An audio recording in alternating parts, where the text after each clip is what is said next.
a wealthy figure in Australia linked to Russian spy agencies, and President Vladimir Putin's regime, has emerged as the likely mystery puppeteer, caught in a recent ASIO operation that thwarted an overseas attempt to interfere with a local election.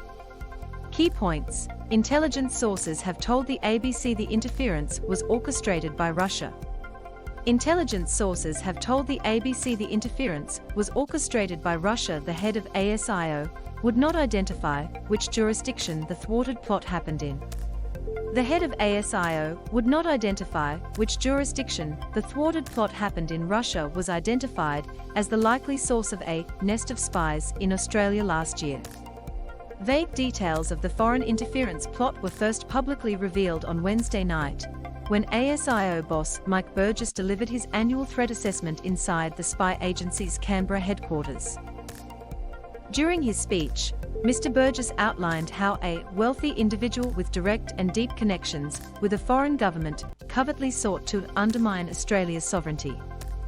"I'll call this person the puppeteer, although it's important to remember that while the puppeteer pulled the strings, the foreign government called the shots," Mr. Burgess said. Intelligence sources familiar with the matter have told the ABC it was orchestrated by Russia, which wanted to bankroll vulnerable political candidates in an unspecified Australian election to get sympathetic MPs elected to Parliament. While declining to name the foreign nation involved or the Australian jurisdiction, Mr. Burgess described how the puppeteer hired another individual to enable foreign interference operations and used an offshore bank account to provide hundreds of thousands of dollars for operating expenses. When pressed by journalists after his speech, Mr. Burgess declined to give further details of the thwarted plot, including which jurisdiction it occurred in, or who had financed it. "I won't say which jurisdiction it was in, and the reasons I'm saying that: 1, it's not my job to do attribution, and 2, it's many countries that are doing this, and actually it happens at all levels of government in every state and territory, including the federal," he said. "It's everywhere. It's pointless to call it out." The other important point to note is that the harm was dealt with, the election was not interfered with. "Our elections remain secure." A spokesperson for the Russian embassy in Canberra declined to comment on the matter when approached by the ABC on Thursday. Last year, Russia was also identified by intelligence sources as the likely source of a nest of spies removed from Australia after being caught trying to access military secrets. Mike Burgess delivered his annual threat assessment last night. ABC News, Ian Cutmore. Dating apps, vaccine protests draw attention.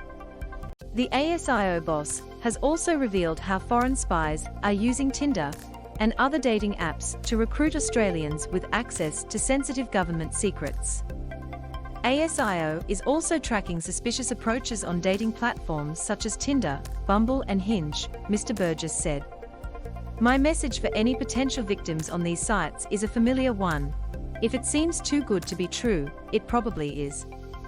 Loading. The warning has been echoed by the chair of Parliament's Intelligence Committee, Senator James Paterson, who advised Australians, "If you're a 6 and they are a 10, it might not be your looks that they've been charmed by. It might be your access to classified information," Senator Paterson said. In his wide-ranging address to an audience of military chiefs, security bosses, and politicians inside ASIO's Canberra headquarters, Mr. Burgess also confirmed that espionage and foreign interference have now supplanted terrorism as the principal security concern, declaring the recent AUKUS nuclear partnership was an obvious target for international agents. Mr. Burgess also discussed the difficulties his agency encountered in identifying anti-vaccine activists who might turn violent. Some Australians believe the government's approach to vaccinations and lockdowns infringed their freedoms. And, in a small number of cases, grievance turned to violence, he said. In this uptick in specific issue, or grievance-motivated violent extremism, many of the actors are newcomers. So it's harder to get a sense of what is simply big talk and what is genuine planning for violence.